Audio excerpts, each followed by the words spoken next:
नमस्कार, मैं हूं आपके साथ यशी शुक्ला और बात करेंगे 2024 का महासमर। पूरे देश को जिस घड़ी का इंतजार था, आखिर उसका इंतजार खत्म हो गया। मुख्य चुनाव आयुक्त राजीव कुमार ने प्रेस कॉन्फ्रेंस कर लोकसभा चुनाव की तारीखों का ऐलान कर दिया है। देश के सबसे बड़े चुनावी महाकुंभ की तारीखों का ऐलान आज मुख्य चुनाव आयुक्त राजीव कुमार ने किया। मुख्य चुनाव आयुक्त ने बताया कि लोकसभा चुनाव का पहला चरण 19 अप्रैल, दूसरा चरण 26 अप्रैल, तीसरा चरण 7 मई, चौथा 13 मई, पांचवा चरण 20 मई, छठा चरण 25 मई और सातवां चरण 1 जून को होगा। 19 अप्रैल से 1 जून तक 7 चरणों में होंगे लोकसभा चुनाव। वोटों की गिनती 4 जून को होगी। 2024 लोकसभा चुनाव के लिए तारीखों का ऐलान करने से पहले राजीव कुमार ने कई जानकारियां भी दी। चुनाव आयोग के मुताबिक देश में कुल मतदाताओं की संख्या करीब 96.8 करोड़ है। इसमें से 49.7 करोड़ पुरुष और 47 करोड़ महिलाएं हैं। इस बार 1.82 करोड़ मतदाता पहली बार वोट डालने वाले हैं। 2024 में 7 चरण का चुनावी संग्राम जो है वो छिड़ चुका है। आज चुनाव आयोग ने प्रेस कॉन्फ्रेंस की और चुनाव की तारीखों की घोषणा कर दी है। पूरी तैयारी हो चुकी है और अब प्रचार की तैयारी है। बात अगर हम करें प्रेस कॉन्फ्रेंस में राजीव कुमार ने क्या कुछ कहा है वो भी आपको सुना देते हैं। और पूरी स्टेट्स में इन सबके साथ समीक्षा करने के दौरान और उसके बाद हमें ये विश्वास है कि हम एक यादगार, स्वतंत्र, निष्पक्ष चुनाव एक पर्व के रूप में सबकी भागीदारी के साथ सुनिश्चित कराएंगे। Before I share the schedule, मैं आपको बताना चाहता हूं कि भौगोलिक, सांस्कृतिक, सामाजिक रूप से विविध इतने बड़े देश में चुनाव कराने के लिए हमने अपने आप को कैसे ओवर द 2 इयर्स पीरियड तैयार किया है। दुनिया के सबसे बड़े लोकतंत्र के चुनावों में लॉजिस्टिक्स और मटेरियल प्रबंधन ही अपने आप में एक बहुत बड़ी चुनौती है। तो let us show you what is the magnitude by which we are doing these elections. We have 97 crore registered voters, more than the combined voters की कोई भी छूटे नहीं। नेशनल आइकन्स को बड़ी संख्या में हमने यूथ को अपने साथ जोड़ने के लिए इस कार्य में लगाया है। हमें विश्वास है कि यूथ न सिर्फ वोट करेंगे बल्कि हमारे एम्बेसडर्स भी बनेंगे। जो इन्फ्लुएंसर्स हैं वो भी हमारे साथ जुड़ेंगे। वो अपने साथ यूथ एक के साथ अपने 10 दोस्तों को भी लेके आएंगे। और इस बार हम कन्विंस्ड हैं अपने डिफरेंट आउटरीच एक्टिविटीज की वजह से। और अब आपको ग्राफिक्स के जरिए बताते हैं कि किन चरणों में किस राज्यों में होंगे चुनाव। 7 चरण में लोकसभा चुनाव होने हैं। पहले फेज का मतदान 19 अप्रैल, 21 राज्य और 102 सीटें। दूसरे फेज के मतदान में 26 अप्रैल को मतदान होगा, 13 राज्यों में होगा और 89 सीटें हैं। 7 मई को 12 राज्यों में चुनाव होंगे, जहां पर 94 सीटें हैं। 13 मई को 10 राज्यों में चुनाव होने हैं, जिसमें 96 सीटें हैं। 5वें फेज में मतदान 20 मई को होगा, 8 राज्य हैं और 49 सीटें हैं। 6ठे फेज के मतदान की बात करें तो 25 मई को मतदान होगा, 7 राज्यों में चुनाव होंगे और 7 राज्यों में मिलाकर 57 सीटें हैं। 7वें फेज के मतदान की बात करें तो 1 जून को मतदान होगा, 8 राज्यों में चुनाव होंगे और 8 राज्यों को मिलाकर 57 सीटें हैं और 4 जून को चुनाव के नतीजे आएंगे। तो चुनाव आयोग ने प्रेस कॉन्फ्रेंस कर तारीखों का ऐलान कर दिया है। 7 चरण में लोकसभा चुनाव होंगे, 19 अप्रैल, 26 अप्रैल, 20 मई और हमने सिलसिलेवार तरीके से आपको ग्राफिक्स के जरिए बताया कि किन किन तारीखों को चुनाव होंगे और किन किन राज्यों में होंगे और कितनी कितनी सीटें हैं। आज हम इसी पर चर्चा करेंगे। अगर हम बात करें कांग्रेस की, अगर हम बात करें आम आदमी पार्टी की या फिर टीएमसी की और बसपा की, जिस तरीके से समाजवादी पार्टी की और भाजपा की, सभी राजनीतिक दल अपनी अपनी तैयारियों में जुटे हुए हैं। इंडिया अलायंस बनाया गया है। इंडिया अलायंस वर्सेस एनडीए ये चुनाव होगा और इंडिया अलायंस में भी सीटों का बंटवारा भी हो चुका है। हम आज इसी पर बातचीत करेंगे। फिलहाल चुनाव को लेकर राजनीतिक दलों की क्या कुछ तैयारियां हैं, कृष्णा पंडित वरिष्ठ पत्रकार हमारे साथ जुड़ चुके हैं। रतन डोभाल जी वरिष्ठ पत्रकार हमारे साथ जुड़ चुके हैं। अतुल सिंह जी कांग्रेस नेता हमारे साथ जुड़ चुके हैं। आजम खान जी सपा प्रवक्ता हमारे साथ जुड़ चुके हैं। मनदीप सिंह जी बीजेपी नेता हमारे साथ जुड़ चुके हैं। आप सभी का बहुत बहुत स्वागत है। और सबसे पहले शुरुआत हम करेंगे अलग अलग राजनीतिक दलों के जो प्रवक्ता हमारे साथ बैठे हुए हैं। चुनावों की तारीखों का चूंकि ऐलान हो चुका है और आजम खान जी से शुरुआत करते हैं। आजम जी, अगर बात करें आज जो प्रेस कॉन्फ्रेंस हुई जिसमें चुनाव की तारीखों का ऐलान कर दिया गया है और इंडिया अलायंस जो है वो कितना मजबूती से चुनाव लड़ेगा? सबसे पहले तो बहुत खुशी की बात है कि आज चुनाव का ऐलान हुआ। ये एक पर्व है। हम उम्मीद करते हैं कि आने वाला जो 3 महीने हैं वो निष्पक्ष और शांतिपूर्ण चुनाव होंगे। सबसे बड़ा सवाल यही है, क्या पिछले चुनाव से सबक लेते हुए इस बार चुनाव निष्पक्ष होंगे कि नहीं होंगे। और निष्पक्ष चुनाव बहुत जरूरी है। चुनाव आयोग ने आज अपने प्रेस कॉन्फ्रेंस में कहा भी है कि वो मनी पावर, मसल्स पावर और सोशल मीडिया मिसयूज का मॉनिटरिंग करेगा और कोशिश करेगा कि इन चीजों का मिसयूज ना होने पाए। तो हमारा मानना है कि अगर ऐसा हुआ तो जो हमारी तैयारियां हैं वो जमीन पे और जो हम लोगों के मुद्दे हैं वो बिल्कुल जनता से जुड़े हुए हैं और जनता के बीच के मुद्दे हैं। तो आने वाला समय एक अच्छा चुनाव होगा और अच्छी लड़ाई होगी और निष्पक्ष चुनाव यकीनन विपक्ष को मजबूती प्रदान करेगा। ठीक है, मनदीप सिंह जी क्या कुछ कहना चाहते हैं? देखिए, आज चुनावों का ऐलान हुआ है। चुनावों का औपचारिक ऐलान तो जरूर आज हुआ है, लेकिन भारतीय जनता पार्टी का कार्यकर्ता, भारतीय जनता पार्टी की सरकार और भारतीय जनता पार्टी का संगठन निरंतर 5 वर्ष नहीं 10 वर्ष जब से मोदी जी की सरकार भारत में आई है, लोगों के आशीर्वाद से तब से निरंतर चुनाव की तैयारियों में रहता है। मनदीप कभी कहीं सिंह ना जी, कहीं चुनाव आजम होते रहते हैं। खा जी, और अगर हम बात करें विपक्षी दलों की तो उनका एक इस पर रिएक्शन रहता है कि आप हमेशा चुनावी मोड में रहते हैं और चुनावी तैयारियां करते रहते हैं, इसीलिए जनता का क्या हाल है ये आप देख नहीं पाते। इस पर क्या कहना है? ऐसा कुछ नहीं है, ऐसा कुछ नहीं है। इनका कहना है कि चुनावी ये मोड कोई प्राउड करने वाली बात नहीं है, ये कोई प्राउड मूवमेंट नहीं है। आप चुनावी मोड में रहते हैं, इससे जनता का कोई भला नहीं होता। हमारे कहने का मतलब है कि हम निरंतर जनता से संबंधित, जनता के लाभ वाले जनहित के कार्यों में लगे रहते हैं, चाहे किसी भी समय का हो। चुनावी मोड जब हम जनता के काम आएंगे, जनता ने अगर हमको आशीर्वाद दिया है, हम सरकार में आए, तो हमारी सबसे ज्यादा जवाबदेही और जिम्मेदारी बनती है कि उनकी पीड़ा को, उनके समस्याओं का हल होना चाहिए, उनके बीच में हमको जाना। आज हम अपने संगठन के बलबूते पे हम गौरवान्वित अपने को महसूस करते हैं कि वाकई हमने सत्ता का सुख नहीं भोगा, हम जनता के बीच में निरंतर बने रहे। और इसीलिए माननीय मोदी जी के जो जनहित के कार्य हुए, उन लाभार्थियों के सहारे, उन अपने पन्ना प्रमुखों के सहारे, उस बूथ कमेटियों के सहारे, उस सेक्टर और मंडल तक की जो हमारी तैयारी है, उस तैयारियों के सहारे आज हम बिल्कुल पूरी तरीके से तत्पर हैं चुनावों के लिए। ठीक है, अतुल सिंह जी का रुख कर लेते हैं। अतुल सिंह जी, क्या कुछ तैयारियां हैं? लोकसभा चुनाव की तारीखों का भी ऐलान हो गया है। आज लोकसभा का चुनाव घोषित हुआ। 7 करोड़ पे चुनाव होना है, निष्पक्ष चुनाव हो, ऐसा चुनाव आयोग ने निर्देश दिया है। और ये जिम्मेदारी जिले स्तर पर जिला चुनाव अधिकारियों की है और इससे चुनाव आयोग को नजर भी बनाए रखना, क्योंकि पिछले चुनाव भी आप सबने देखा किस तरह धांधली हुई, लेकिन कार्रवाई किसी पर नहीं होती। मैं आपके माध्यम से जो युवा मतदाता है, जो नए मतदाता जुड़े, उनको मैं बहुत बहुत बधाई देता हूँ। इस पर्व पर सब लोग अपना योगदान दें। और आप सब जानते हैं इस देश में मोदी सरकार ने कितना लोकतंत्र को खत्म करने का पूरा प्रयास कर रही है, किस तरह लोकतंत्र पर हमले हो रहे हैं मोदी सरकार के द्वारा। यही कांग्रेस पार्टी, हम सबके नेता राहुल गांधी जी लगातार संघर्ष कर रहे हैं। राहुल गांधी जी का आह्वान है इस देश की एकता और अखंडता को बचाने के लिए सब लोग कांग्रेस पार्टी और इंडिया अलायंस के साथ हैं। रही बात उत्तर प्रदेश में भी ऐतिहासिक चुनाव होने जा रहा है। ये कौन सी बात है कि 7 चरणों में उत्तर प्रदेश का चुनाव हो रहा है, बड़ी बात है। क्यों इस स्थितियां ऐसी क्यों बनी कि 7 चरणों में चुनाव हो रहा है उत्तर प्रदेश, खासकर उत्तर प्रदेश का। और क्योंकि तैयारी कांग्रेस और इंडिया अलायंस की गठबंधन तैयारी पूरी है।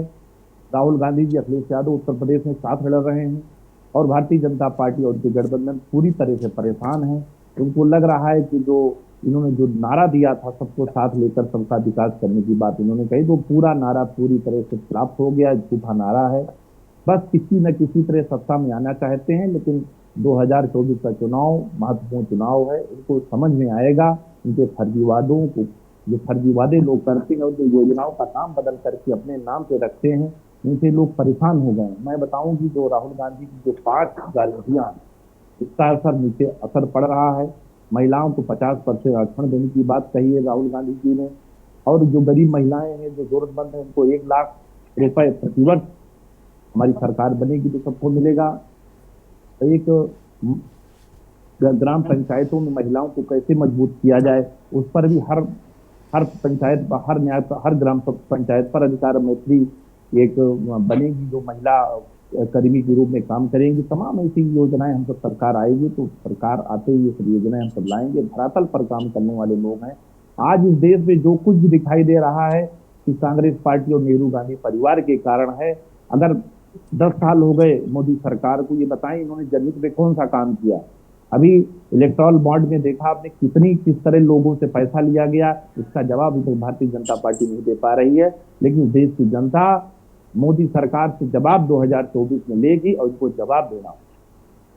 ठीक है, हमारे साथ यहाँ पर रतन मणि डोभाल जी जुड़े हुए हैं। रतन मणि जी, तारीखों का ऐलान हो गया है, कैसे देख रहे हैं लोकसभा चुनाव को? सभी राजनीतिक दल अपनी अपनी कमर कस चुके हैं, तैयारियों की बात करी जा रही है, और इस बार इंडिया अलायंस और एनडीए के बीच कड़ा मुकाबला होगा। हाँ, निश्चित है। मैं जो आप कह रही हैं कि कड़ा मुकाबला तो होना ही है, होगा, चुनाव है। और खास तौर से ये जो असली रण तो उत्तर प्रदेश में ही होना है।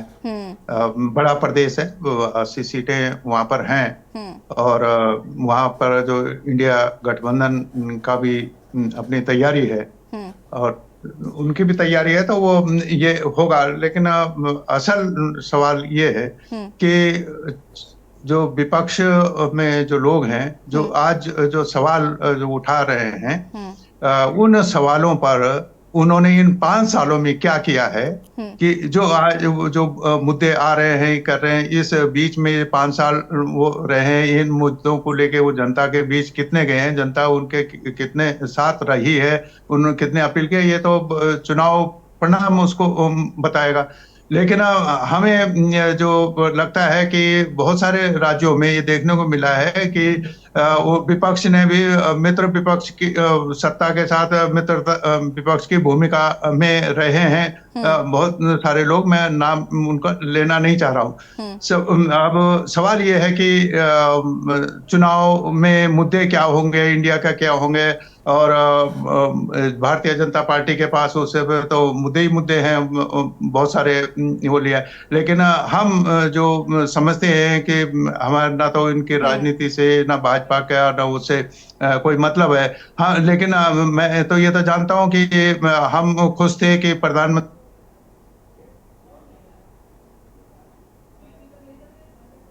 अनम्यूट करिएगा रतन मणि जी।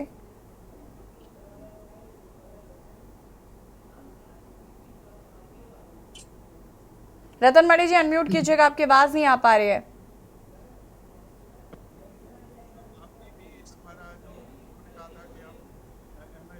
रतन मणि जी की आवाज हम तक नहीं आ पा रही है, प्लीज उनका आवाज चेक करिएगा। ठीक है, वापस आते हैं आपके पास। कृष्णा पंडित जी, लोकसभा चुनावों की तारीखों का ऐलान हो गया है। बहुत खुशी की बात है, क्योंकि लोकतांत्रिक देश में इस महापर्व का सभी लोग इंतजार करते हैं और स्वागत करते हैं। कुछ लोग इस तरीके से इंतजार करते हैं कि अब की बार शायद हमारी बारी आ जाए, और कई दिनों से, कई सालों से वो दूर रहे, तो निश्चित तौर पर उनका इंतजार साकार होते हुए दिख रहा है, नहीं दिख रहा है, ये तो अब समय बता देगा, परिणाम बताएगा।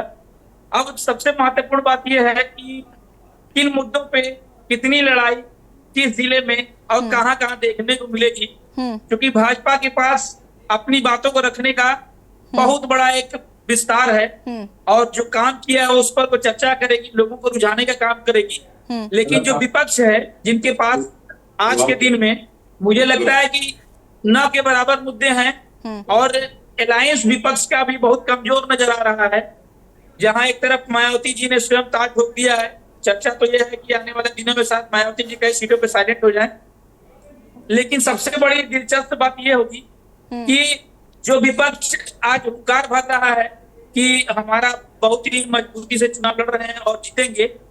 देखना होगा किस सीटों पर इतना इनका जो है हुंकार काम आता है और इनका प्रत्याशी कितना लोगों तक पहुंच पाया है, कितना लोग उसको अपना प्यार और आशीर्वाद देते हैं, ये बहुत महत्वपूर्ण है। क्योंकि वर्तमान दिनों में जो सरकार अनम्यूट कीजिएगा कृष्णा जी।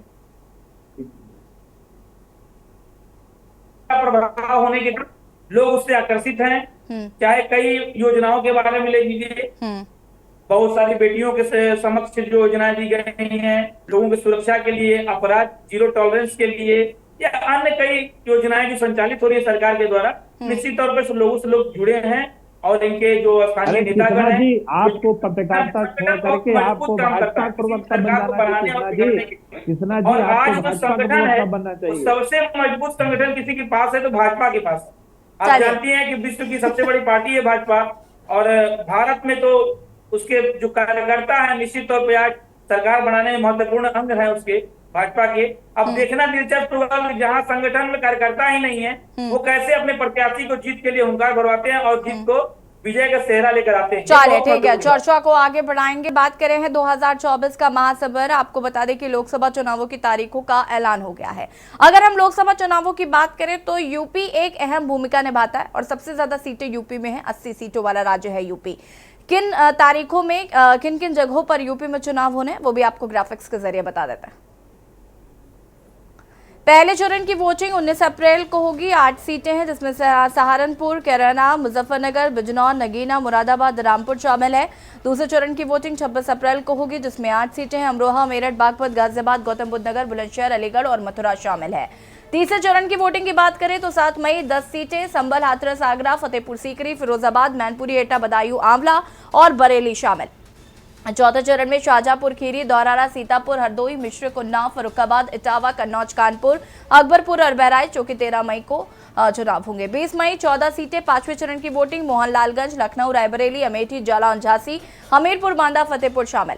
छठे चरण की वोटिंग में सुल्तानपुर, प्रतापगढ़, फूलपुर, इलाहाबाद, अम्बेडकर नगर, श्रावस्ती, डुमरियागंज, बस्ती, संत कबीर नगर, लालगंज, आजमगढ़, जौनपुर शामिल। 1 जून को 13 सीटें महाराजगंज, गोरखपुर, कुशीनगर, देवरिया, बांसगांव, घोसी, सलेमपुर में होंगे चुनाव।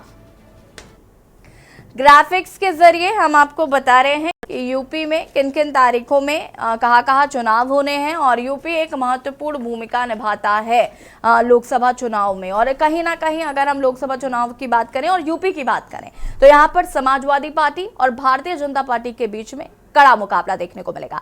चर्चा हम इस पर कर रहे हैं। मेहमान हमारे साथ लगातार बने हुए हैं। रतन मनी जी, अगर हम बात करें यहाँ पर तो ये साफ है कि यूपी में समाजवादी पार्टी और भारतीय जनता पार्टी के बीच में एक कड़ा मुकाबला होगा और कुछ सीटें ही कांग्रेस के हिस्से में गई हैं और कांग्रेस जिन सीटों पर मजबूत है उन सीटों पर ही कांग्रेस चुनाव लड़ेगी। इस तरीके का एक समीकरण जो है वो इंडिया अलायंस से बनाया है। अब ये इंडिया अलायंस का ये जो समीकरण है ये कैसे काम करेगा, बहुत कम शब्दों में आपका वक्तव्य चाहूंगी, इसके बाद और लोगों के पास जाऊंगी। नहीं, मैं ये आप ठीक कह रही हैं दोनों में, लेकिन वो नाम तो इंडिया गठबंधन का ही होगा समाजवादी पार्टी के साथ, चाहे वो सीटों का शेयरिंग में एक है या नहीं है, लेकिन वो इंडिया गठबंधन से ही समाजवादी जो पार्टी है मेन मुख्य पार्टी वही है उत्तर प्रदेश में, तो वो लड़ेगा तो निश्चित रूप से घमासान होगा। लेकिन इस घमासान में मैं फिर थोड़ा सा दोहराना चाह रहा हूं अपनी बात को कि सत्ता पक्ष की भी परीक्षा होनी है और विपक्ष की भी परीक्षा होनी है। जो सवाल ये है कि आपको विपक्ष को भी तो जनता को बताना कि हमने 5 साल ये किया है। वो 5 साल जब वहां बुलडोजर चल रहा था वो क्या कर रहे थे, जब वहाँ ये लोग भर्ती के लिए शिक्षक और दूसरे भर्ती जब उन पर लाठीचार्ज हो रहे थे तब वो क्या कर रहे थे, जब बॉर्डर पर किसानों पर अत्याचार हो रहे थे तब वो पार्टियां क्या कर रही थी। ये परीक्षा तो उनको भी देनी है, बिल्कुल विपक्ष को भी देनी है, सत्ता पक्ष को भी देनी है, उसको भी जवाब देने हैं। और दूसरा सबसे बड़ी बात यह है कि आज की तारीख में ये हो गया है कि चुनाव निष्पक्ष होगा कि नहीं होगा, ये उस पर भी सवाल है। ये लोकतंत्र बचेगा कि नहीं बचेगा, ये संविधान रहेगा कि नहीं रहेगा, ये जो सवाल है अभी जो आप देख रहे हैं, हम तो देख रहे थे प्रधानमंत्री बड़े घर में, हम भी खुश थे कि हम काला धन लाने वाले थे। अब पता चल रहा कि काला धन तो वो सब अपने आप ही उन्होंने रख लिया। वो ले तो आए और हमें बताया नहीं यार। वो अब सुप्रीम कोर्ट कह रहा है कि आप बताओ, वो पता चल रहा है कि कैसे काला धन आपने लिया है। ये जो अब जो वोटों को खरीदने वाली बात हो गई है कि आप जनता को खरीद रहे हैं, आपने इतना स्थिति कर दी है कि उस जनता को आप ये कह रहे हैं, एक तरफ आप डीजीपी की वो बात, जीडीपी कह रहे हैं कि 8% बढ़ गई है, और दूसरी तरफ यही सरकार ये कह रही है, पार्लियामेंट में कह रही है कि हम 81 करोड़ 35 लाख लोगों को 5 किलो अनाज दे रहे हैं। और उसमें ये गौरवान्वित होने की बात है, ये शर्म होने की बात है कि आजादी के 77 साल में आप कह रहे हैं कि हम 5 किलो अनाज पे लोगों को जिंदा रखे हुए हैं। और आपका मानक जो है, आप पार्लियामेंट में कह रहे हैं कि एक व्यक्ति के लिए 10 किलो अनाज चाहिए, आप आधा पेट रख के और उस पे भी कह रहे हैं कि आप गौरवान्वित होइए कि हम 5 किलो अनाज दे रहे हैं। ये सब ये भी तो सवाल आएंगे ना। बिल्कुल बिल्कुल। सवाल देखिए, सवाल से उसको रखता है, सवाल सत्ता पक्ष से ही ज्यादा होंगे रतन मानी जी, क्योंकि आपने 5 साल क्या किया, आपसे सवाल पूछे जाएंगे, जाहिर है इसमें कोई दो राय नहीं है। विपक्ष तो फिर भी क्या कर रहा है वो तो बात की बात है, लेकिन सत्ता पक्ष ने क्या किया ये बड़ा सवाल है। मनदीप सिंह जी जवाब दीजिए भाई। देखिए, सत्ता पक्ष ने क्या किया ये जनता के बीच में है। हमारे पास मोदी जी के द्वारा किए गए जनहित के कार्य हैं, तो आने वाले समय के लिए विकसित भारत के लिए पूरा एजेंडा तैयार है। तो हमको कहीं सोचना नहीं है, हमको कहीं कुछ नहीं है। और जहां तक ये इलेक्टोरल बॉन्ड बात कर रहे थे, इलेक्टोरल बॉन्ड पे, तो वहां पे आज हम भारत के गृह मंत्री जी और हम सबके नेता माननीय अमित शाह जी ने आज कहा है कि आने वाले समय में 2-1 दिन के अंदर आपको स्वयं पता लगेगा कि ये पैसा किसका है, कहां जा रहा। पहले क्या होता था, पहले की सरकारों में ये इलेक्टोरल आजम खान जी आते हुए केवल पैसे की सूचिता के लिए था कि पैसा कहां जा रहा है और किसके पास जा रहा है, इसकी जानकारी सबको उपलब्ध हो सके। इससे पहले चेक के द्वारा लिया जाता था, कैश के द्वारा लिया जाता था। 100 रुपए 1100 किसी से लिए गए हैं, 100 अपने पास रखे जाते थे, 1000 अपने घरों में जाता था। 90 हजार करोड़ रुपए आपने यंग इंडिया किसको किसको आपने लोन दिया हुआ था, ये पैसा कहां से आ रहा था। सारी चीजें आपके सामने है। आप आज जो बात कर रहे हो ये आने वाले से, और रही बात जो उत्तर प्रदेश में बहुत विपक्ष हमको जो चुनौती देगा, आप तो पहले भी चुनाव लड़ चुके हो एक साथ, दोनों लोगों ने चुनाव लड़ा है, दोनों पार्टियां एक साथ होकर चुनाव लड़ी हैं। आज मैं खुद एग्जिट पोल अभी देख रहा था, विभिन्न चैनलों के एग्जिट पोल देख रहा था, जिसमें ये दिखा रहे थे कि 74 सीट भारतीय जनता पार्टी को और सारे अलायंस 72 सीट, और अब सारे अलायंस मिलाइए तो 78 सीट के करीब भारतीय जनता पार्टी को दी जा रही थी। मैं इलेक्शन भी नहीं जाता, लेकिन UP deputy CM Keshav Prasad Maurya क्या कुछ कह रहे सुन लेते हैं। हो और फिर एक बार प्रचंड बहुमत की मोदी सरकार देश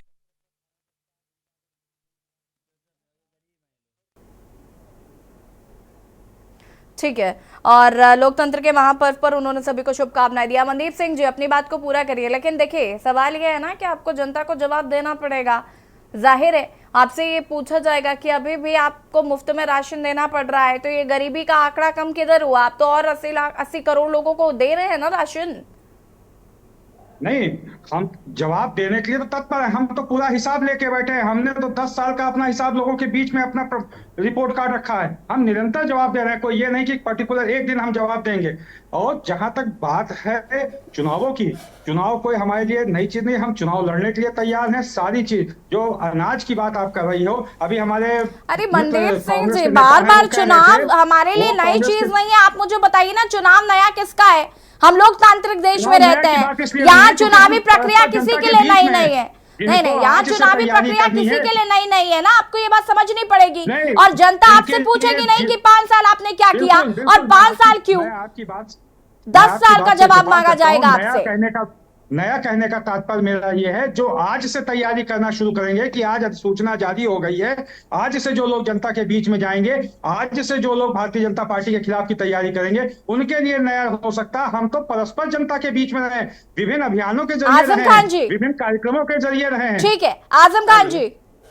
सर इनको सिर्फ एक एग्जांपल मैं बांट का देना चाहूंगा। एक है फ्यूचर गेमिंग की कंपनी जिनके हेड है सैंटियागो मार्टिन। ये कंपनी 1368 करोड़ रुपए का इलेक्टोरल बॉन्ड खरीदती है। और क्यों खरीदती है? 2019 में इसके ऊपर ईडी की रेड पड़ती है, 2022 में इसके ऊपर ईडी की रेड पड़ती है और 2023 में इसके ऊपर इनकम टैक्स की कार्रवाई होती है। तो इन सब कार्रवाइयों को बचने के लिए ये 1368 रुपए का सबसे हायर परचेजर है ये इलेक्टोरल बॉन्ड का। और तो इससे पहले जो आपको मिलते थे जब आप सत्ता शासन में थे, आपके पास तो लेखा जोखा ही नहीं है। यानी अपने लाभ से ज्यादा इसने इलेक्टोरल बॉन्ड खरीदा है। और जाहिर सी बात है, ईडी और सीबीआई और इनकम टैक्स किसके पास है? विपक्ष के पास नहीं है, सत्ता पक्ष के पास है। ये इलेक्टोरल बॉन्ड सत्ता पक्ष को के लिए ही खरीदे गए हैं। राजसवाल ये कहते हैं कि विपक्ष जमीन पे नहीं है, इनका ये वो कहते हैं ओवर कॉन्फिडेंस है। विपक्ष अपना जमीन पे काम कर रहा है। हम लोगों की भी बूथ की कमेटियां बनी हुई हैं, हम लोगों ने भी पीडीए यात्राएं की हैं। हाँ ठीक है, वापस आते हैं अतुल जी, जी क्या कहना चाहते हैं? अभी ये जो भाजपा के साथी बता रहे हैं कि ये लगातार जनता के बीच हैं, जनता के बीच ये नहीं कि आधिकारिक जनता के बीच एकदम ये चुनाव लड़ा। धन्यवाद। अभी आप ये कह रहे थे कि जितनी भी हमारी योजनाएं हैं उन योजनाओं को भारतीय जनता पार्टी ने अपना नाम दे के वो क्या आप बता सकते हो? क्या स्वच्छता अभियान आपकी देन है? क्या आप ये बता सकते हो जनधन योजना आपकी देन है? ठीक है, आपको यहाँ पर रोकना चाहते हैं सीएम केशव प्रसाद मौर्य क्या कुछ कह रहे हैं, सुन लेते हैं। चुनाव की तिथियों का ऐलान हो, चुनाव हो और फिर एक बार प्रचंड बहुमत की मोदी सरकार देश को विकास के मामले में 100 वर्ष आगे ले जाने का काम करे और जो विकसित भारत का संकल्प देश ने लिया है, जो प्रधानमंत्री आदरणीय नरेंद्र मोदी जी ने गारंटी दिया है, वह सफल होगा। और 7 चरणों में जो चुनाव हो रहा है उसका भी स्वागत। 4 जून को मतगणना होगी, उसका इंतजार। और भारतीय जनता पार्टी 2022 से विधानसभा के चुनाव परिणाम के बाद ही लोकसभा चुनाव की तैयारी करना शुरू कर दिया था। उत्तर प्रदेश में 80 की 80 लोकसभा सीटें भाजपा और गठबंधन के हमारे साथी जीतेंगे। देश में भाजपा 370 प्लस और गठबंधन जो हमारा है एनडीए है वो 400 प्लस या सीटें जीतेगा, या मुझे पूरा विश्वास है। धन्यवाद। ठीक है, तो यहाँ पर डिप्टी सीएम केशव प्रसाद मौर्य को आप सुन रहे थे, जिन्होंने कहा कि हम जरूर 300 के 400 के पार ही सीटें जीतेंगे। साथ ही साथ उन्होंने लोकतंत्र के महापर्व पर जनता को भी शुभकामनाएं दी हैं। मेहमान हमारे साथ लगातार बने हुए हैं और सीधे मैं यहाँ पर कृष्णा पंडित जी का रुख करना चाहूंगी। कृष्णा जी अपनी बात को पूरा करिए प्लीज।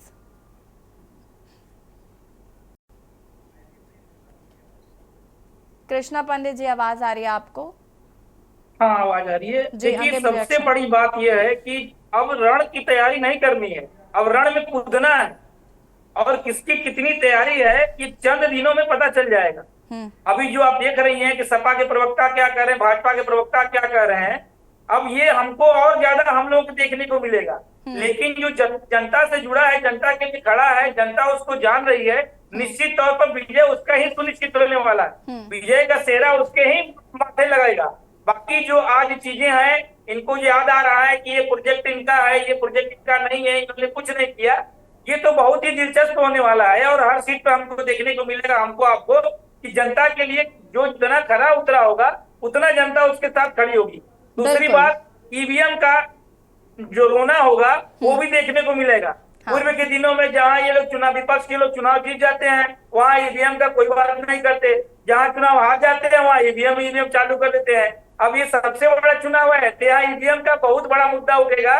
और चूंकि देखने को जो मिल रही है, जो स्थानीय लोगों का जो एक सैलाब जो देखने को और कह रहा है कि किसको लेकर आना है, यहाँ ईवीएम बहुत बड़ा अपना जो है एक मुद्दा लेकर आने वाला है। अब ये दिलचस्प होगा कि विपक्ष के लोग जो है कहां तक जो सफल हो पाते हैं ईवीएम को रोकने में। बिल्कुल, आप सभी का बहुत बहुत शुक्रिया चर्चा में शामिल होने के लिए। और बात कर रहे थे लोकसभा चुनाव की तारीखों का ऐलान कर दिया गया है। लोकसभा चुनावों की तारीखों का ऐलान कर दिया गया है। 7 चरण में आपको बता दें कि लोकसभा चुनाव होंगे। साथ ही साथ अगर हम बात करें 7 चरणों में लोकसभा चुनावों की तारीखों की आज जब घोषणा की गई उसके बाद से आचार संहिता भी लागू हो गई है।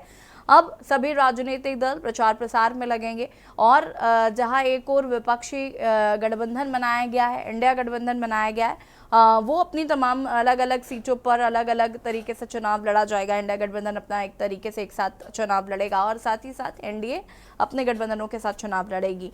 और एनडीए ने इस बार नारा दिया है 400 पार का, तो ऐसे में ये भी देखना होगा कि जनता किसे चुनती है। लेकिन फिलहाल 10 सालों का जो हिसाब है वो जनता कहीं ना कहीं मांगेगी और विपक्षी दलों ने भी किस तरीके से उनके मुद्दों को उठाया है इसको भी जनता जरूर देखेगी।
और अलग अलग जिलों से हमारे साथ हमारे संवाददाता जुड़ चुके हैं। कौशलेंद्र उपाध्याय संवाददाता लखनऊ से, विनोद गुप्ता ब्यूरो चीफ हरियाणा से और प्रवेश शर्मा संवाददाता दिल्ली से हमारे साथ जुड़ चुके हैं। अलग अलग राज्यों से हमारे साथ आपकी जगह जुड़े हुए हैं और कौशलेंद्र उपाध्याय का रुख कर लेते हैं। कौशलेंद्र, अगर हम राजधानी लखनऊ की बात करें और यूपी की ओवरऑल बात करें तो जो चुनावों का तारीखों का ऐलान हो गया है, किस तरीके की सरगर्मियां जो है वो नजर आ रही हैं, क्योंकि आचार संहिता भी लागू हो चुकी है।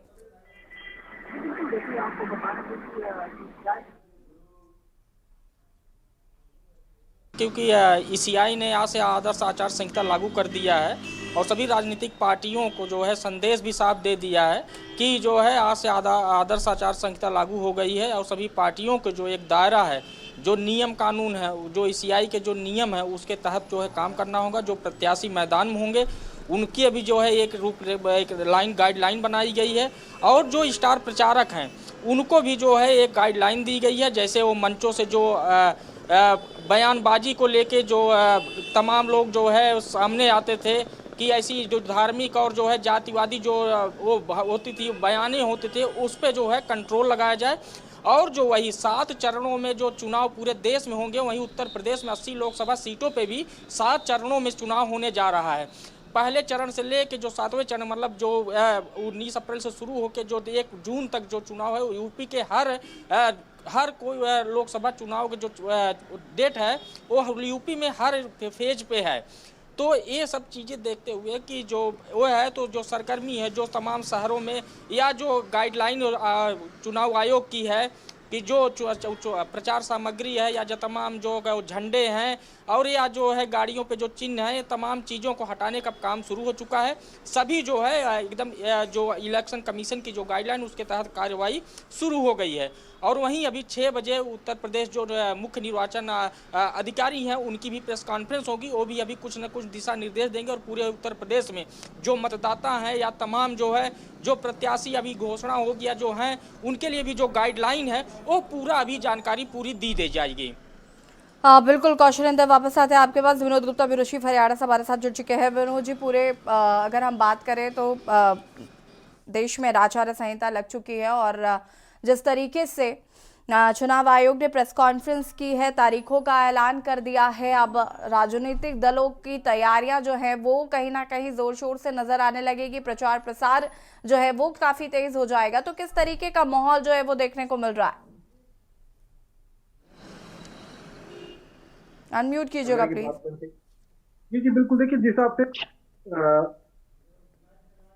जी कंटिन्यू करिए। देखिए जो सरगर्मियां पीछे चल रही थी कि कब आखिर लोकसभा चुनावों की कह लीजिए कि चुनाव जाब्ता या चुनाव आचार संहिता कब लगी है, वो आज शायद वो थम गई है और आज से ही आचार संहिता लागू हो चुकी है। सभी राज्यों की सरकारें अपने अपने राज्यों के अंदर चुनावों को लेकर तैयारियां भी कर रही है। हर जिले के अंदर बात करें, हरियाणा, पंजाब, हिमाचल और चंडीगढ़ की बात करें तो हर जिले के उपायुक्त ने सुबह से ही मीटिंगें शुरू कर दी थी और उसको देखते हुए अभी कई जिलों के अंदर जो है बोर्ड बैनर सभी को हटाना शुरू कर दिया गया है। और साथ के साथ अगर बता दें कि चुनाव की जो हरियाणा के अंदर और पंजाब, हिमाचल और पंजाब, चंडीगढ़ के अंदर एक ही चरण में, छठे और सातवें चरण में एक साथ चुनाव होने हैं। और एक साथ चुनाव के साथ साथ अगर छठे चरण की बात कर ले, हरियाणा के अंदर छठे चरण में एक साथ चुनाव होने हैं और साथ साथ एक उपचुनाव जो है करनाल में होना है, क्योंकि एक विधानसभा सीट वहां खाली हो चुकी थी, वहां पे एक बाई इलेक्शन हो रहा है, वो भी एक साथ छठे चरण में होगा 25 अप्रैल को। जी ठीक है। प्रवेश शर्मा संवाददाता दिल्ली से हमारे साथ जुड़े हुए हैं। प्रवेश, चुनाव आयोग ने तारीखों का ऐलान कर दिया है, सरगर्मियां दिल्ली में कैसी नजर आ रही हैं? इंडिया गठबंधन चूंकि काम कर रहा है, को जहां एनडीए तो वही दूसरी और इंडिया गठबंधन। बिल्कुल, आपने बिल्कुल सही कहा। देखिए आज जो है भारतीय चुनाव आयोग के जो मुख्य अध्यक्ष है राजीव कुमार, उन्होंने प्रेस कॉन्फ्रेंस करके सीधे तौर पर भारतीय चुनावों की तारीखों का ऐलान कर दिया है। और लगातार जो है आप देख रहे हैं कि पिछले लोकसभा चुनाव की बात करें तो उसमें भी 7 चरणों में एक चुनाव से संपन्न कराया गया था और इस बार भी जो है पिछले रूप से मैं बता दूं कि चुनाव आयोग ने 7 चरण ही रखे हैं। लेकिन सबसे बड़ी बात है कि चुनाव आयोग ने एक बार कुछ बदलाव भी करे, जिसकी घोषणा या ये कहे चर्चा साफ तौर पर प्रेस कॉन्फ्रेंस में की गई। सबसे बड़ी बात, जो 85 वर्ष के जो मतदाता है जो चुनाव वोटिंग सेंटर तक नहीं पहुंच सकते हैं, उनको वहां तक ले जाने की सुविधा दी जाएगी या इसके अलावा उनको फॉर्म भरवाकर घर पर ही वोट देने की बात जो कही है, इसमें एक नया रूपरेखा है। सीधे तौर पर मैं बता दूं कि ये पहले अक्सर ऐसा हुआ करता था कि जो चलने में असमर्थ है तो उनके लिए थोड़ी सी प्रायोजन की विधि को जरूर चुनाव आयोग ने किया था, लेकिन इस बार बदलाव किया है। चुनाव का बिल्कुल बढ़ चुका है, सभी पार्टियां कमर कसे हुए हैं। लेकिन सबसे बड़ी बात मैं आपको रिपीट कर रहा हूँ, कमर की बात करें, सबसे ज्यादा जो कमर कसी है वो इस बार चुनाव आयोग ने कसी है। सीधे तौर पर प्रत्याशी हो, उम्मीदवार हो, कार्यकर्ता हो, नेता हो, पार्टी हो, सबको स्पष्ट रूप से जो है संदेश दिया है कि अगर इस बार किसी भी तरीके की हेट स्पीच करी या बात करें किसी भी प्रकार का कोई ऐसा उल्लंघन करने की कोशिश की तो कहीं ना कहीं पार्टी पर, चाहे नेता हो, उम्मीदवारों सब पर कार्रवाई करते हुए इलेक्शन कमीशन साफ तौर पर नजर आएगा। बिल्कुल। राजीव मिश्रा हमारे साथ जुड़े हुए हैं रायपुर से। राजीव जी, अगर हम बात करें छत्तीसगढ़ की तो यहाँ पर किस तरीके से चुनावी सरगर्मियां हैं, आचार संहिता लग चुकी है, अगर हम बात करें तो प्रशासन किस तरीके से अब अलर्ट मोड पर है, क्योंकि आचार संहिता का उल्लंघन करने वालों पर किस तरीके से कार्रवाई की जाएगी, कितनी सख्ती नजर आ रही है? अनम्यूट कीजिएगा।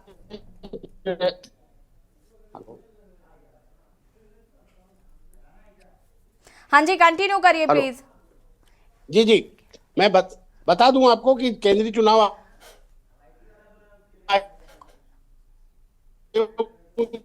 जो है छत्तीसगढ़ में भी एक हेलो हाँ जी, कंटिन्यू करिए राजीव जी, आपकी आवाज स्पष्ट मिल पा रही है, प्लीज। मैं आपको बता दूं कि छत्तीसगढ़ में 19, 26 अप्रैल और 7 मई के लिए लोकसभा के चुनाव के लिए तारीखों का ऐलान केंद्रीय चुनाव आयोग ने किया है, जिसके साथ ही आज से आचार संहिता यहाँ पर लागू हो गई है।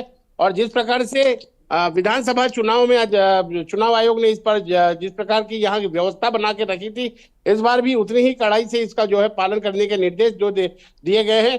और चूंकि छत्तीसगढ़ में 11 लोकसभा सीटें हैं, जिनमें से 11 जिले ऐसे हैं जो कि संवेदनशील जिले हैं, नक्सलियों से प्रभावित जिले हैं, तो वहां पर इनकी फोर्स की व्यवस्था काफी सुदृढ़ रखी जाएगी।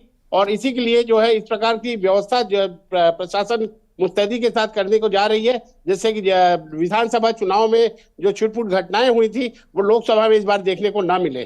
जी सुनील मालवीय भोपाल से हमारे संवाददाता जुड़े हुए हैं। अगर हम मध्य प्रदेश की बात करें तो यहाँ पर किस तरीके से तैयारियां की जा रही हैं? अब आचार संहिता भी लागू हो चुकी है, तो प्रशासन किस तरीके से सख्ती बरतता हुआ नजर आ रहा है? जी बिल्कुल, देखिए जैसे मध्य प्रदेश में 4 चरणों में लोकसभा चुनाव होगा और मध्य प्रदेश में चुनावी जो संकलन बच चुका है। मध्य प्रदेश की अगर बात किया है, भारतीय जनता पार्टी ने अपने 29 प्रत्याशियों की भी सूची जारी कर दी गई है। और बात किया है कांग्रेस की, तो कांग्रेस ने जो अपने प्रत्याशी है 10 प्रत्याशियों की सूची जारी की है। और जो निर्वाचन आयोग भी बिल्कुल सख्त है, जो बैनर अन्य जो विपक्षी दल हैं उनके जो बैनर पोस्टर लगे हुए हैं उनको निकालने की प्रक्रिया चालू कर दी गई है। निर्वाचन के जो अधिकारी हैं बिल्कुल सख्त हैं, सख्त निर्देश दिए गए हैं। किसी भी प्रकार के जो राजनीतिक दल बिना परमिशन के अपने जो फ्लैग्स हैं, बोर्ड्स हैं, होर्डिंग नहीं लगा सकते हैं। और मध्य प्रदेश की बात किया है तो मध्य प्रदेश के जो चुनाव है वो 4 चरणों में चुनाव होंगे। जी यस, ठीक है। कौशलेंद्र का रुख करते हैं। कौशलेंद्र, अगर हम यूपी की बात करें तो यहाँ पर पहले से ही प्रशासन काफी अलर्ट मोड पर था और अब आचार संहिता भी लग गई है, तो तमाम तैयारियां जो हैं वो प्रशासन की तरफ से भी की जा रही होंगी।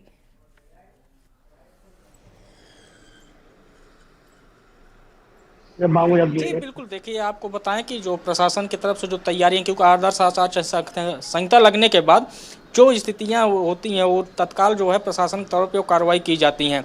जैसे जो शहर में जो प्रचार वाहन जो हैं उन सबको लोगों पे उस पर रोक लगती है।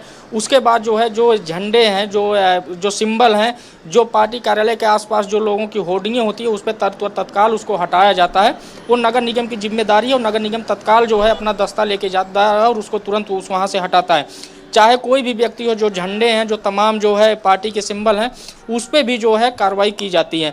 और जो आदर्श आचार संहिता की जो गाइडलाइन है उस हिसाब से देखा जाए, जैसे पहले फेज में जो पश्चिमी यूपी है वहाँ पे जो है जो चुनाव होंगे लगभग 8 सीटों पे, वहाँ पे पहले फेज में चुनाव है, तो वहाँ पे भी प्रशासनिक अमला पूरा लगा हुआ है।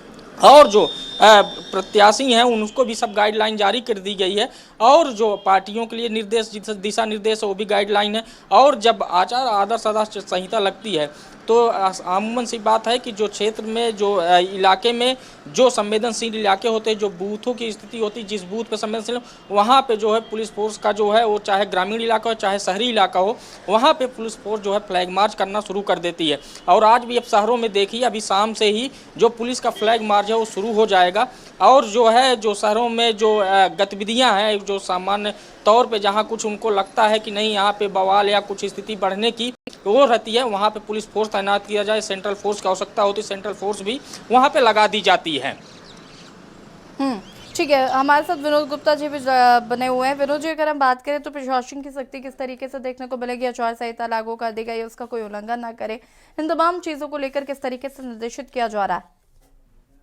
जैसे देखिए, लोकसभा चुनावों के जो ऐलान हो चुका है उसके बाद कह लीजिए हरियाणा, पंजाब के अंदर हर जिले के अंदर डीसीओ ने सुबह से मीटिंग, जिला उपायुक्त ने सुबह से मीटिंग शुरू कर दी। आज सुबह से हम चंडीगढ़ भी गए थे। चंडीगढ़ के अंदर आज अगर हरियाणा का जो मंत्रिमंडल का विस्तार होना था शायद लोकसभा चुनाव की करके रुक गया था। वहां पर भी पुलिस प्रशासन की बात कर ले, जो प्रशासन उसकी बात कर ले, उन्होंने जगह जगह फ्लैग मार्च भी किए थे और आम लोगों से बात भी की है। लोग जो पार्टी कह लीजिए जो जितने भी बिजनेस वाले हैं, चाहे काम करने वाले हैं, जितने फैक्ट्रियों के लोग हैं, उनसे भी स्पष्ट कहा कि आप लोग चुनाव में अगर हिस्सा लेंगे तो कहीं ना कहीं आप लोग शांति भी जरूर बना के रखें। जितने भी राजनीतिक दल है उनसे भी बातचीत चल रही है सुबह से ही। और हरियाणा, पंजाब के अंदर भी सुबह से एसपी डीएसपी के अलग से मीटिंग चल रही है। सुबह 5 बजे से सुबह देर के बाद सुबह 5 बजे से मीटिंग जो है अधिकारियों की लगातार जारी है और सिर्फ इसलिए कि कानून व्यवस्था खराब ना हो, क्योंकि हरियाणा, पंजाब के अंदर पहले से तनाव था और तनाव और ना बढ़े, या कह लीजिए कि लोकसभा चुनाव बड़ी शांति के साथ निपटे, उसको लेकर हरियाणा, पंजाब की पुलिस और चंडीगढ़ की पुलिस सख्त है और हर जगह फ्लैग मार्च भी, एक दूसरे के फ्लैग मार्च भी किया और मीटिंग पे मीटिंग करी जा रही है। जी ठीक है, प्रवेश शर्मा संवाददाता दिल्ली से हमारे साथ जुड़े हुए हैं। प्रवेश, दिल्ली की अगर हम बात करें तो यहाँ पर प्रशासन किस तरीके से सख्ती बरतता हुआ नजर आएगा, साथ ही साथ क्या कुछ दिशा निर्देश दिए जा रहे हैं? बिल्कुल, देखिए चुनाव आयोग की घोषणा के बाद सीधे तौर पर मैं कह दूं आचार संहिता लागू हो गई है और इसका सीधे तौर पर जो काम होता है वो प्रशासन का होता है, पुलिस का होता है। विशेष रूप से किसी भी प्रकार के जो पोस्टर है, बैनर है, वो नगर निगम जो है यहाँ पर विशेष रूप से एक दस्ता लेकर उसको साफ करता है। लेकिन सबसे बड़ी बात है कि आचार संहिता लगते ही जो है जो कैंडिडेट होते हैं या उम्मीदवार होते हैं या कार्यकर्ता होते हैं, दिल्ली की मैं बात कर रहा हूँ, वो विशेष रूप से अपने आप को खुद ही सतर्क करते हैं। अपने पोस्टर बैनर ज्यादातर वो स्वयं ही हटा लेते हैं जिससे किसी प्रकार की कोई कार्रवाई ना हो, क्योंकि पिछली बार हमने देखा था कि कई उम्मीदवारों के ऊपर जो है नगर निगम की तरफ से जो है भारी भरकम चालान भेजे गए थे। इस वजह से दिल्ली में विशेष रूप से मैं बता रहा हूँ कि खुद कैंडिडेट, उम्मीदवार, कार्यकर्ता, पार्टी के लोग स्वयं ही अपने आप को ज्यादा सुरक्षित करना महसूस करते हैं और वो अपने इस तरीके की जो पोस्टरबाजी है उसको स्वयं ही रोक लेते हैं या ये कहीं स्वयं ही उतार देते हैं। लेकिन फिर भी अगर ऐसा होता है तो उसके लिए प्रशासन पूरी तरीके से अलर्ट है। बात करें चुनाव की, तो चुनाव में विशेष रूप से जो है चुनाव आयोग ने सीधे तौर पर बताया कि 2100 से ज्यादा प्रवेश पूरे देश में रहेंगे और लगभग 96 करोड़ से ज्यादा 96,000 करोड़ से ज्यादा मतदाता इस बार वोट डालेंगे और पूरी तैयारी जो है चुनाव आयोग की तरफ से कर ली गई है और सीधे तौर पर 7 चरण में जो है मतदाता अपना मत करेंगे और 4 जून को जो है मतगणना होगी और किसकी सरकार होगी ये जनता तय करेगी, ये आने वाला समय तय करेगी। बिल्कुल, हमारे साथ यहाँ पर छत्तीसगढ़ से हमारे संवाददाता राजीव जुड़े हुए हैं। राजीव, अगर हम बात करें छत्तीसगढ़ के, तो यहाँ पर किस तरीके से प्रशासन अलर्ट है, साथ ही साथ चुनावों को लेकर जो तैयारियां उनको लेकर भी क्या देखने को? ठीक है, राजीव तक शायद आवाज नहीं पहुंच पा रही है। सुनील मालवी हमारे साथ मध्य प्रदेश से जुड़े हुए हैं। सुनील, अभी हाल ही में विधानसभा चुनाव मध्य प्रदेश में हुए और इस बार नेतृत्व जो है वो बदला गया है, लोकसभा चुनाव भी है। अगर हम बात करें यहाँ पर, तो राजनीतिक दलों का किस तरीके से रिएक्शन है इस पर? जी देखिए, बिल्कुल जैसे निश्चित तौर से हाल ही में विधानसभा चुनाव निपटा है और इसके बाद अब फिर लोकसभा चुनाव है। तो जो राजनीतिक दल है, चाहे कांग्रेस हो, चाहे भारतीय जनता पार्टी हो, चाहे समाजवादी पार्टी हो, चाहे बसपा हो, चाहे आम आदमी पार्टी हो, सभी राजनीतिक दलों ने कमर कस ली है। और मध्य प्रदेश में समाजवादी पार्टी का जो गठबंधन है, तो कांग्रेस उसी पर विचार विमर्श कर रही है। अभी कांग्रेस ने भी खुलकर अपने जो प्रत्याशी हैं उनको उतारा नहीं। हाल ही में 10 प्रत्याशियों को मैदान में उतारा है और हालांकि बीजेपी ने कोई कसर नहीं छोड़ रही। बीजेपी ने पहले ही अपने 29 प्रत्याशियों को की जो सूची है वो जारी कर दी गई है और बीजेपी इस समय बिल्कुल स्ट्रॉन्ग तरीके से कमर कस ली गई है और पूरे चुनावी मूड में नजर आ रही है। जी यशी, बिल्कुल, आप सभी का बहुत बहुत शुक्रिया तो आप जानकारी साझा करने के लिए। और बता दें आपको कि 2024 का महासमर की शुरुआत हो चुकी है। आज इलेक्शन कमीशन ने प्रेस कॉन्फ्रेंस की और उसमें चुनाव की तारीखों का ऐलान कर दिया है। 7 चरण में लोकसभा चुनाव होंगे, जिसमें पहले फेज में मतदान 19 तारीख को होगा, फिर 26 अप्रैल को 13 राज्य करीब 89 सीटें दूसरे फेज में, तीसरे फेज में 7 मई को चुनाव 12 राज्यों में और 94 सीटें हैं 12 राज्यों में। चौथे फेज के मतदान की बात करें तो 13 मई को मतदान होंगे, 10 राज्य हैं, 96 सीटें हैं। 5वें फेज का मतदान 20 मई को होगा, 8 राज्य हैं और करीब 49 सीटें शामिल हैं।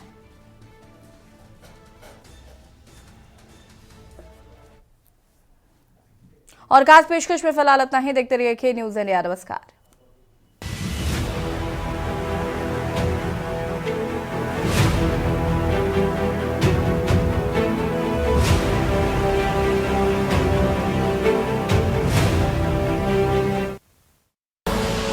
आप देख रहे हैं के न्यूज़, खबरों का सारथी।